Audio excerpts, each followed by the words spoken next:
नमस्कार दोस्तों। आज हम पॉलिटी सब्जेक्ट पढ़ेंगे जिसमें हमारा पहला टॉपिक होगा संविधान सभा।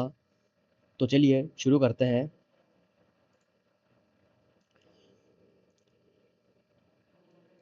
भारतीय संविधान सभा का गठन कब हुआ? तो जुलाई 1946 ईस्वी को कैबिनेट मिशन योजना के आधार पर भारतीय संविधान सभा का गठन हुआ। कैबिनेट मिशन के सदस्य कौन कौन थे? तो Lord Pethick Lawrence, sir Stafford Cripps एवं एल.वी. अलेक्जेंडर ये कैबिनेट मिशन के सदस्य थे। संविधान सभा का विचार सबसे पहले किसने दिया? तो संविधान सभा का विचार सबसे पहले स्वराज पार्टी के द्वारा सन 1924 ईस्वी में दिया गया। संविधान सभा की कुल सदस्य संख्या कितनी थी? तो 389 389 संविधान सभा की कुल सदस्य संख्या थी।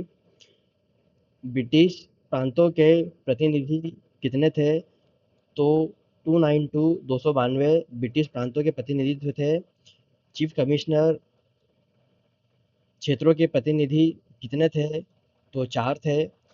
देशी रियासतों के प्रतिनिधि कितने थे? तो 93 थे। प्रांतों के लिए निर्वाचन प्रणाली कुल कितने सीटों पर की गई? तो 296 सीटों पर की गई। संविधान सभा चुनाव 1946 में कांग्रेस को कितनी सीटें प्राप्त हुई थी? तो संविधान सभा के चुनाव में कांग्रेस को 208 सीटें प्राप्त हुई थी। मुस्लिम लीग को कितनी सीटें प्राप्त हुई थी? तो 73 सीटें मुस्लिम लीग को प्राप्त हुई थी। अन्य दल या निर्दलीय को कितनी सीटें प्राप्त हुई थी? तो कुल 15 सीटें अन्य दलों को प्राप्त हुई थी। संविधान सभा की प्रथम बैठक कब हुई? तो 9 दिसंबर 1946 को संविधान सभा की प्रथम बैठक हुई। प्रथम बैठक का स्थान कहाँ था? तो काउंसिल चेंबर का पुस्तकालय जो नई दिल्ली में स्थित है, वहाँ पर स्थित है काउंसिल चेंबर का पुस्तकालय भवन में। संविधान सभा के प्रथम अस्थायी अध्यक्ष कौन थे? तो डॉक्टर सच्चिदानंद सिन्हा संविधान सभा के प्रथम अस्थायी अध्यक्ष थे। प्रथम बैठक का बहिष्कार किसके द्वारा किया गया? तो मुस्लिम लीग के द्वारा संविधान सभा की प्रथम बैठक का बहिष्कार किया गया। मुस्लिम लीग की प्रमुख मांग क्या क्या थी? तो पाकिस्तान के लिए एक अलग संविधान का निर्माण करना मुस्लिम लीग की मांग थी, जिसको स्वीकार न करने के कारण प्रथम बैठक का बहिष्कार किया गया था।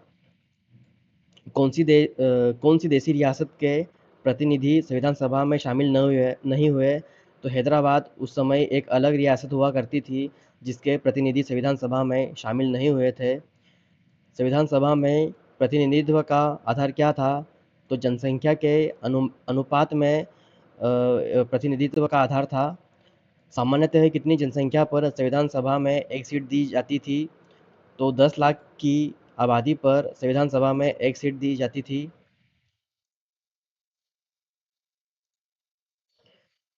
प्रांतों का प्रतिनिधित्व किन तीन समुदायों के आधार पर था?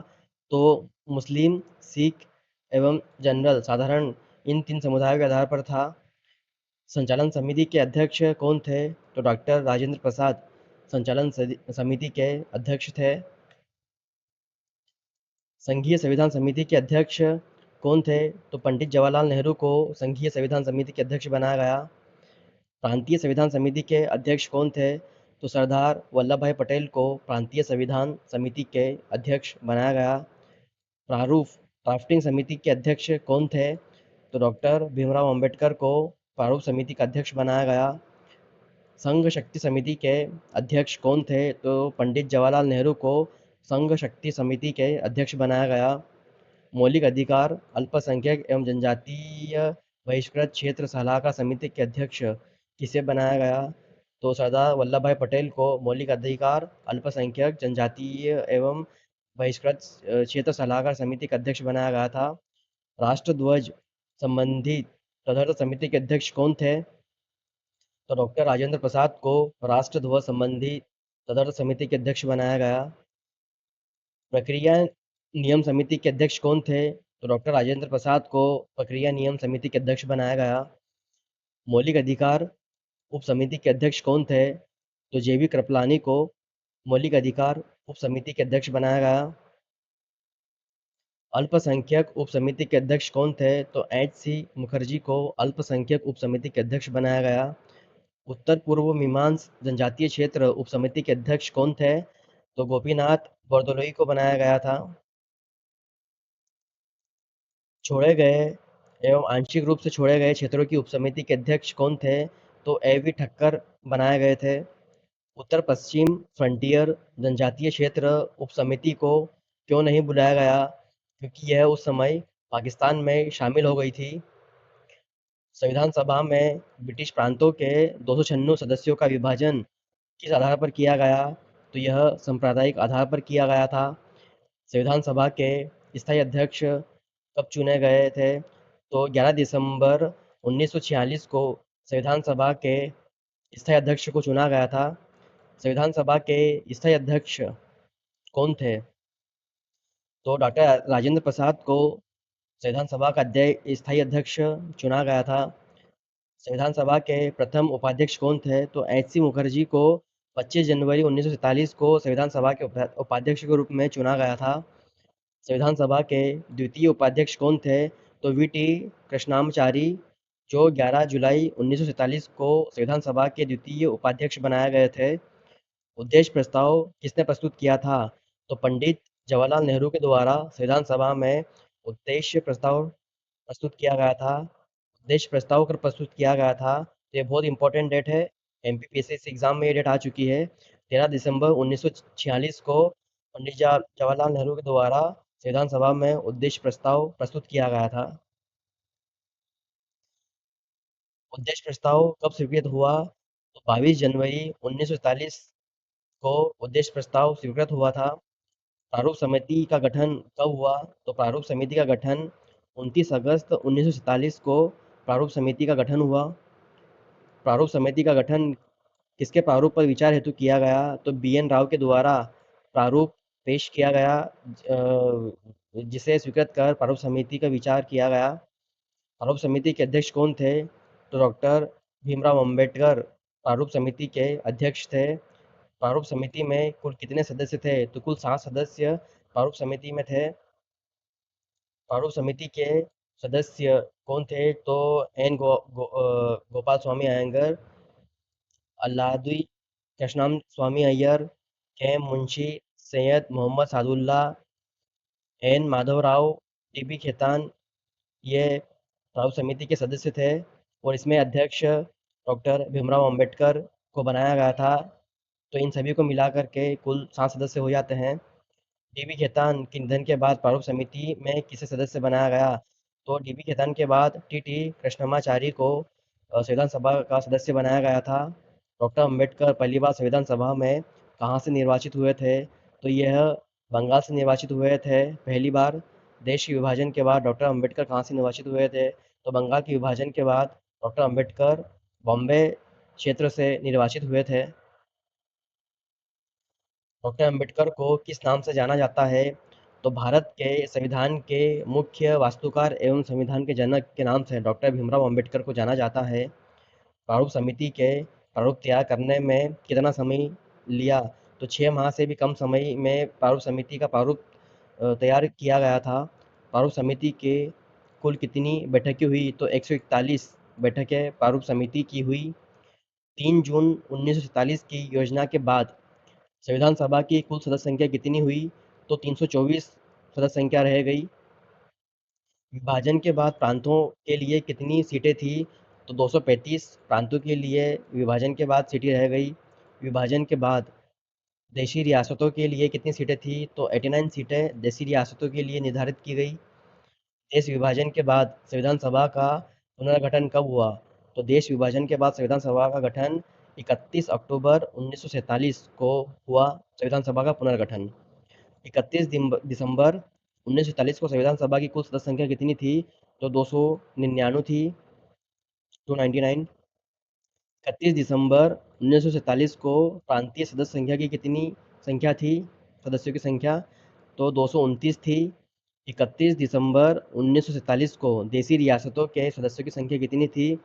तो 70 थी। प्रारूप समिति ने अपनी रिपोर्ट संविधान सभा को कब सौंपी? तो 21 फरवरी 1948 को प्रारूप समिति ने अपनी रिपोर्ट संविधान सभा को सौंपी। संविधान का प्रथम वाचन कब से कब तक चला?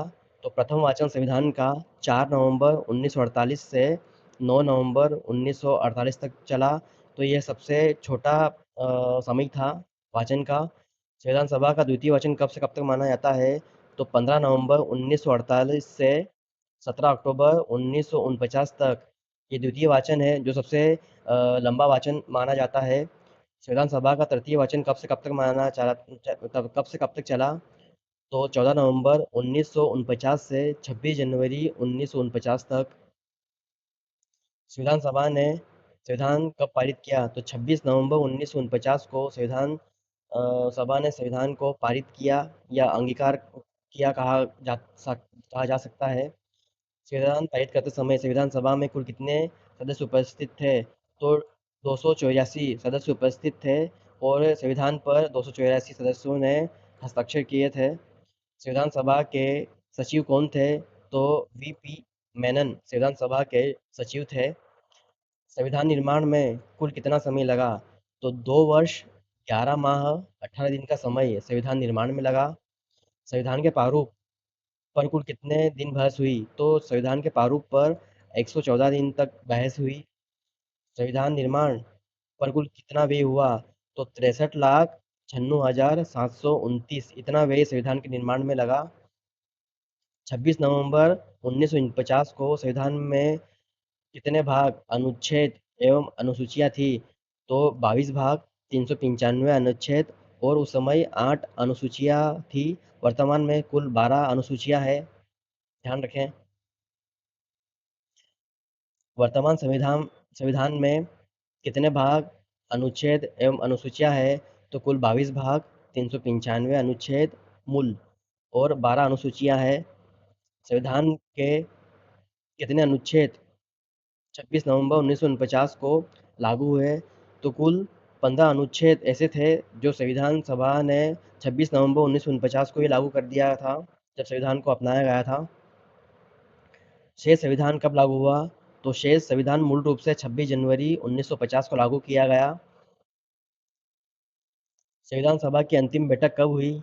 तो 24 जनवरी 1949 को संविधान सभा की अंतिम बैठक हुई। संविधान सभा ने भारत के प्रथम राष्ट्रपति के रूप में किसे चुना? तो संविधान सभा ने भारत के प्रथम राष्ट्रपति डॉक्टर राजेंद्र प्रसाद को राष्ट्रपति के रूप में चुना। डॉक्टर राजेंद्र प्रसाद को प्रथम राष्ट्रपति कब चुना गया? 24 जनवरी 1949 को संविधान सभा द्वारा। संविधान सभा अंतरिम संसद के रूप में कब तक कार्य करती रही? तो 26 जनवरी 1950 से 1951-52 के प्रथम आम चुनाव जब तक नहीं हो गए, तब तक नई संसद के गठन तक संविधान सभा ने काम किया अंतरिम संसद के रूप में। संविधान सभा ने राष्ट्रमंडल में भारत की सदस्यता का सत्यापन किया मई 1949 के समय। राष्ट्रीय ध्वज कब अपनाया गया? तो 22 जुलाई 1947 को संविधान सभा के द्वारा राष्ट्रीय ध्वज को अपनाया गया, 22 जुलाई को। राष्ट्रगान एवं राष्ट्रीय गीत कब अपनाए गए थे? तो संविधान सभा के द्वारा 24 जनवरी 1950 को राष्ट्रगान एवं राष्ट्रीय गीत को अपनाया गया था। पाकिस्तान के लिए पृथक संविधान सभा की घोषणा कब हुई? तो 26 जुलाई 1947 को पाकिस्तान के लिए पृथक संविधान सभा की घोषणा हुई। संविधान सभा का प्रतीक मोहर क्या था? तो हाथी था। मूल संविधान के सौंदर्यीकरण एवं सजावट का कार्य किसने किया? तो शांति निकेतन के कलाकारों ने किया। मूल संविधान के प्रमुख अलंकरण कलाकार कौन थे? तो नंदलाल बोस एवं बेहोर राम मनोहर सिन्हा थे। मूल संविधान के हिंदी संस्करण का सुलेखन किसने किया? तो वसंत कृष्ण वैद्य के द्वारा मूल संविधान का हिंदी संस्करण सुलेख किया गया। हिंदी मूल संविधान का अलंकरण किसने किया? तो नंदलाल बोस के द्वारा किया गया। संविधान सभा के सचिव कौन थे? तो HVR अयंगर संविधान सभा के सचिव थे। दोस्तों, अब हम पढ़ते हैं स्वतंत्र भारत का मंत्रिमंडल। जब भारत 1947 को आज़ाद हुआ, उसके बाद प्रथम मंत्रिमंडल में कौन कौन लोग शामिल थे और किसे कौन सा पद प्राप्त हुआ था, इसकी हम चर्चा कर लेते हैं वन लाइक फैक्टर के रूप में। तो चलिए देखते हैं। स्वतंत्र भारत के प्रधानमंत्री कौन थे? तो पंडित जवाहरलाल नेहरू को स्वतंत्र भारत का प्रथम प्रधानमंत्री बनाया गया था। जवाहरलाल नेहरू के पास कौन कौन से विभाग थे? तो उस समय ये भारत के प्रधानमंत्री थे। राष्ट्रमंडल विभाग भी इनके पास था, विदेशी मामले भी इनके अंडर में ही थे और वैज्ञानिक शोध भी इनके अंडर में थे। सरदार वल्लभ भाई पटेल के पास कौन कौन से विभाग थे? तो इनके पास गृह, सूचना एवं प्रसारण और राज्य विभाग इनके अंडर में थे। डॉक्टर राजेंद्र प्रसाद के पास कौन कौन सा विभाग था? तो खाद्य एवं कृषि था। मौलाना अब्दुल कलाम आज़ाद के पास कौन सा विभाग था? तो इनके पास शिक्षा विभाग था। जॉन मथाई के पास कौन सा विभाग था? तो इनके पास रेलवे एवं परिवहन था। डॉक्टर बी आर अम्बेडकर के पास कौन सा विभाग था? तो डॉक्टर भीमराव अम्बेडकर के पास विधि था, विधि विभाग था। जगजीवन राम के पास कौन सा विभाग था? तो इनके पास श्रम विभाग था। सरदार बलदेव सिंह के पास कौन सा विभाग था? तो सरदार बलदेव सिंह के पास रक्षा विभाग था। राजकुमारी अमृता कौर के पास कौन सा विभाग था? तो इनके पास स्वास्थ्य विभाग था।